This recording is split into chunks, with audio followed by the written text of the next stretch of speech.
Okay, I have a preliminary setup of in the cloud,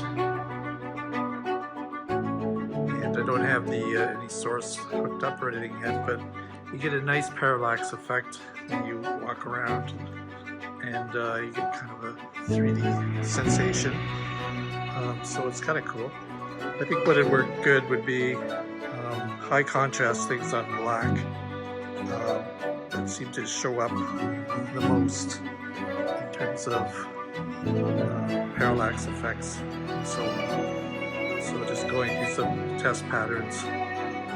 It's cool from the side. You can see it, from many directions. And I think once I get the animated stuff moving around on it, it will be quite good. So we have to get the proper visual music showing up on the cloud.